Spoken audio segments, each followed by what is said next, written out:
আসসালামু আলাইকুম গায়েস, কেমন আছেন সবাই? গায়েস, কালকে রাতের একটা ঘটনা। শফিক আমাকে বলে, আঙ্কেল চলেন একটা সিএস র্যাঙ্ক স্টার্ট দিই, যে আমরা একটু মজা করে আসি।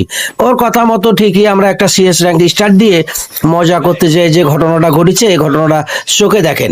একটা স্কট পড়েছে আমাদের অপোনেন্ট টিমে, ওরা আমাদেরকে 3 বার মারিছে, আমরা ওদেরকে 2 বার যখন ম্যাচ শুরু করেছি তখন ওরা দেখেন টিম আপ শুরু করে দিছে।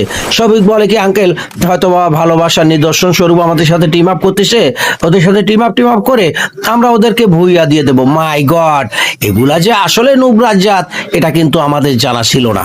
এরা 3 মাস পর্যন্ত আমাদের টিম আপ করার পরে গায়েস, এই নৌব্রাজ জাতেরা, ওই যে কথায় বলে না ঘরের শত্রু বিভীষণ, এই নৌব্রাজ জাতেরা আসলে আমরা রেসপেক্ট সম্মান দেখায় এদের সাথে টিম আপ করেছি, যাই আমরা এদেরকে ভুইয়া দিয়ে দেব।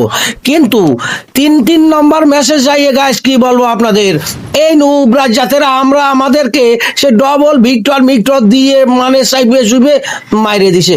আসলে কি মারার দরকার ছিল? আপনারা যারা আমাদেরকে ভালোবাসেন, শফিককে ভালোবাসেন, আমরা ম্যাচে গেছিলাম, আপনাদের জাস্ট ভুইয়াটাই দিয়ে দিতাম। কিন্তু আপনার নুবরাজ জাতেরা আপনারা এই কাজটা করেননি। আপনারা রেসপেক্ট সম্মান দেখায় আমাদেরকে মাইরে দিয়ে আপনারা ভুইয়া নিয়ে নিছেন, এটা কিন্তু ঠিক করেননি। আমরা আপনাদের ঠিকই ভুইয়া দিয়ে দিতাম, কিন্তু আপনারা কোনো টিম আপের কোনো যুক্তি রাখেননি ওখানে।